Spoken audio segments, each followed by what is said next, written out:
All right, good evening, everybody. My name is Ismet Nezikolachi from NVIDIA.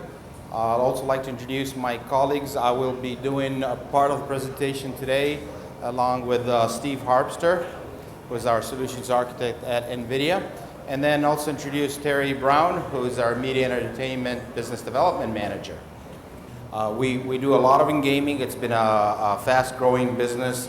I'm not a gamer myself, but the numbers that I hear and see is there's about 200 million gamers out there. So you definitely heard of NVIDIA if you're a gamer. The other part of the business that I think most people are familiar with us is the Pro Visualization. We call it just Pro Viz, because that's our Quadro graphics products, where we own about 90% of that business. And then on the far right is also a kind of new and upcoming business for us, a very important business for us, and that's the auto business. Anybody here own a Tesla? Lucky enough to own a Tesla. So the latest Tesla has a self-driving feature in it. That technology, the chip technology in there, is built by NVIDIA. So I am here to talk about the very exciting data center business of NVIDIA. So kind of where are we coming from? Everybody knows Quadro, right? We have about 90% of that market, and the workstation market. That's what all the designers, whatever industry you're in, are used to having that kind of quality workstation, not only in hardware, but also the software features that we develop along with that.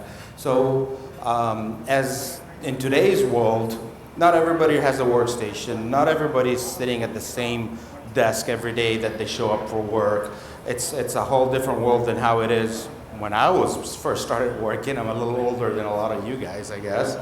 And so we said, well, let's look at the next thing we can do, and how do we leverage our technology and market share. So that's where we came out with in 2012 what we call the grid technology, which you can kind of think of it as another term, a word for cloud, presenting a virtual graphics desktop. And what we are doing, we are enabling not only desktops and workstations, but applications. So we're virtualizing graphics applications primarily, but really any applications. You see some of the vendors we work there. We had to go out and work with Cisco, HP, Dell, even Supermicro and Lenovo that are not up there. But even more importantly, with those key leaders in virtualization, VMware and Citrix, to be able to virtualize the desktops and applications. And I'll show you how we have done that. So the first thing to realize is all workloads are not equal. So we sell into manufacturing, engineering, some media entertainment, construction companies, in education, healthcare, and each one of those industries have different kind of applications, different kind of workloads. So the first thing we had to identify is being able to deliver the right level of performance for each use case. And we've done that. If anyone's interested, I don't know all the industries you guys are from, but you can go to our NVIDIA webpage and you can see case studies from pretty much every single one of those industries I talked about. It talks about the typical workloads that you can find in there. So let me talk a little bit about how it works. If you've done virtual desktops in your business, this is what you have. You have a server with CPU. It's not showing memory and all of that. It's kind of simplifying it. And then you have a hypervisor. VMware ESX is by far the predominant hypervisor there, but also Citrix Zen server. There's a lot of it out there. And then you have a virtual desktop sitting on top of that. Again, VMware or Citrix. So if it's Citrix Zen desktop, if it's VMware, it's Horizon View. So what we've done, we've come in and we've introduced what you see here, all the different green parts of it. So there's really three key parts of it. The first one is the hardware down on the bottom. We take that Quadro card that you're used to loving and using in your workstations, and we've turned it into a PCI form factor workstation that goes into a server. When we can have 2 GPUs in that card or 4 GPUs, and we can put 2 cards in a server. And that has CUDA cores, it has encoding and decoding, and graphics frame buffer in it. But then really the key characteristics of what we've developed and what we've done is the software. And there's 2 components of software. The most important probably is that what you see there called NVIDIA Grid vGPU Manager. So that's the part that says, okay, you, Mr. User that's using AutoCAD, for example, I'm going to reserve a slice of that GPU for you. And you're going to be dedicated so much memory and so much of that GPU, and it's guaranteed. Okay, that's an important part of what we were able to do that. And I'll talk in a little bit about how many users we can put on one GPU, but basically that's what we're doing. And then we've loaded our graphics drivers into the virtual machine, into that virtual machine that's running Horizon View or Citrix Zen Desktop. And that's where we also have our value add of so many years working with our ISVs, whether it's AutoCAD, the SO systems for CATIA and SolidWorks, you know, and Esri for GIS systems and hundreds of other applications.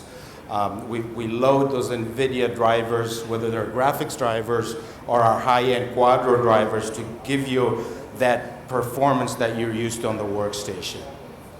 So at the end of the day, what we want to give you as a graphics virtual desktops is a desktop on any device, whether it's a tablet, a workstation, a desktop, a laptop, potentially even a smartphone. It runs on a smartphone. You probably don't want to start doing too much modeling on a smartphone, but we want to be able to give you the realistic models, performance enhancement. That's through our Quadro software features that I just mentioned.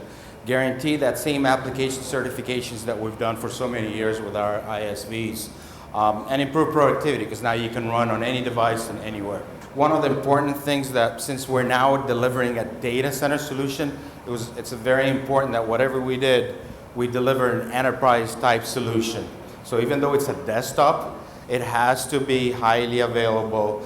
It has to be able to be monitored and managed, so all the IT departments can manage it and be able to deliver what you're used to running in anything on your enterprise. So you see here some of those features that we're delivering via software that we're working on. You have 3 choice of cards that you could choose from to put on your data center. The one on the left, the first one is the M6, is a blade. Our friends, OEM vendors, whether it's Dell, HP, Cisco, or Lenovo, have been pushing blades a lot. So a lot of our customers have been asking us a blade version, and we came out with the M6 for blades. If you're in rack mount servers, which is really probably at least 90% of our customers are today, you have 2 versions. We have a density one that gives you the most number of users, and the other one that's a performance optimized version. So the M60 has 2 GPUs on it. The M10 has 4 GPUs on it, but they're lower end GPUs. And you can see max vGPU instances is really means how many users you can put on one of these cards. So 32, 64, and 16. So that means in a density one, you can put 2 of these cards, giving you 128 users on one server. So that's, I think, really good density, very good scalability at a really good performance.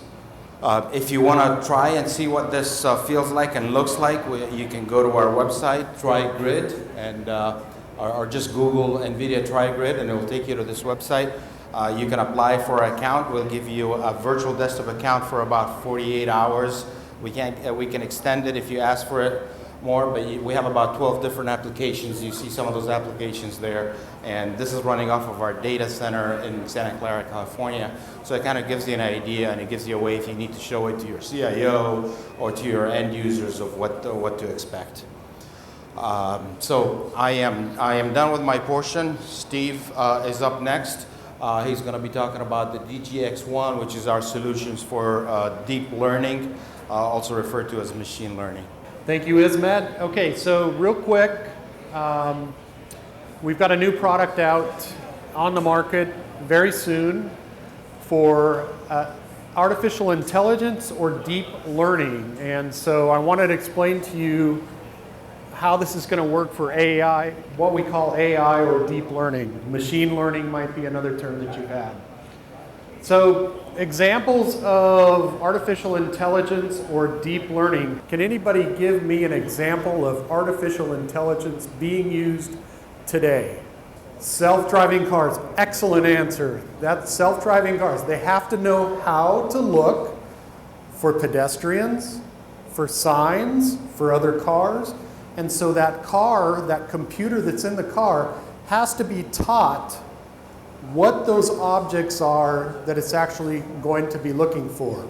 Great example, thank you. Another example, accident avoidance technology, absolutely, again with driving cars. How many of you guys use Google Translate or the speech mechanism to write text messages? Anybody use that where you speak? That's another example. A company called Baidu is actually using deep learning to learn speech recognition patterns so that when you speak into your phone, it knows exactly what you mean. It can either translate it or transcribe that to a message on your phone. Another example, robots that are trying to learn tasks. In the middle picture there, you have to teach a computer how to stack Lego blocks together. Another example of how you teach that computer that's there to how to stack those particular objects. And finally, the last example is a game called Go. Is anybody familiar with what Go is out there? It's a game that's been around for centuries. I believe it originated in Korea. And it's basically a game that has been played, and for the first time ever, we have taught a computer how to play Go and has been able to beat a human being at that ancient game of Go. So how did this all come to fruition here? We've got a new processor coming out from NVIDIA called a Tesla P100. And so all of these things had to come together to make those computers and those deep learning algorithms able to take advantage of the processing power on our chips. So the Pascal architecture is what the P stands for. That's our next generation of GPU. We also are using a new technology called 16 nanometer FinFET manufacturing. You see those fins there in that second picture. Basically, you're taking the transistors of a chip and you're finning it up. That's why they call it FinFET. And that allows you to have more surface area per defined area, in this case 16 nanometers, for processing and transistors. So it's a new technology that allows us to get more transistors on the chip itself. The third picture there is something called stacked memory, where we're actually able to take memory and instead of having just a certain area on the chip that we're able to put memory, we're actually able now to stack that in 3D. So that same footprint that goes on the GPU is now able to have more memory because we're able to stack it on top of each other. Finally, the next two, a process called NVIDIA Link or NVLink. This allows you to have multiple graphics processors or co-processors on a main board, on a motherboard, and this new NVLink technology allows them to actually aggregate all of the memory that's attached to them and also communicate fast between them without having to go from the PCIe bus up to the CPU and then back to the GPU. So it's all done on the actual motherboard itself. And then finally, software. So taking those P100s that we've got there put together, we have a new product called a DGX1. And this is a engineered standalone unit, an appliance, or it can be used as just a standalone box, but we really feel like an appliance is the right way to go with this, which has over 170 teraflops of processing power in a single box itself, using 8 Tesla P100 GPUs for accelerated deep learning and artificial intelligence. The way we've come up with this, we provided accelerated deep learning algorithms. Many people have used for image processing, face recognition, things like that for accelerated deep learning, have used AlexNet, GoogleNet, or sometimes LaCoonNet as well. And we've optimized these algorithms to be able to take advantage of not processing on just the CPU itself in a computer, but also the graphics processor with all the cores that are available for it. Additionally, we've been able to provide a software stack that allows for containers. Does anybody know what containers are out there? So let me give you an example real quick. Have you guys ever gone to a website and you want to look at a video and you get an error that says, oh, you have to install Java, or you have to install Shockwave, or you have to have a certain player to be able to view this? That's an example of where you don't have all the proper binaries and libraries on the system itself. So what we can do now with a container is we write the programs, we take all of the binaries that are needed, all of the applications that are needed, and we put them in a container. And then you can send that container out to this box, and even though those libraries that it needs may not be on the host system itself, because it's contained within a container, it'll run the application just fine. So that's what I mean by containers here. And finally, we're going to give you an NVIDIA control management to allow for that container creation and deployment, for job scheduling, for configuring the software on your network with IP addresses, and also for software system updates. So it's more like a control panel to be able to control this DGX1 box. So the nice thing is now you can give people that have never had access to a deep learning supercomputer the ability to use a 4U rackable workstation with 8 GPUs for DL computing. That allows them to create deeper neural networks. That means more and more filters to iterate and get better results as you go through your neural networks that you're learning with.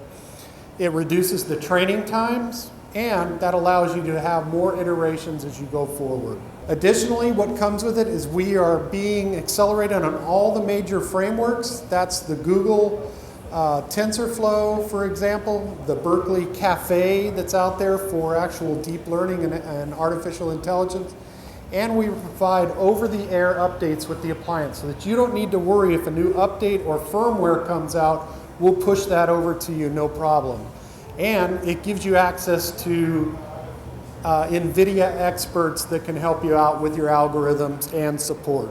If you're more interested in this, and in M&E, which is probably what most of the industries are here tonight, think about all those archives and libraries of videos that you guys have out there.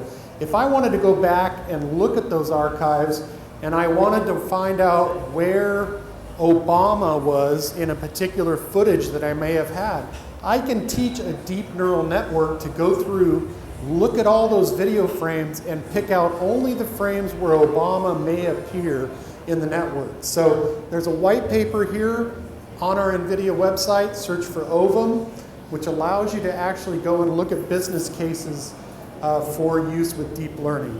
We've also got papers that talk about deep learning, as well as a pamphlet on the DGX1 itself.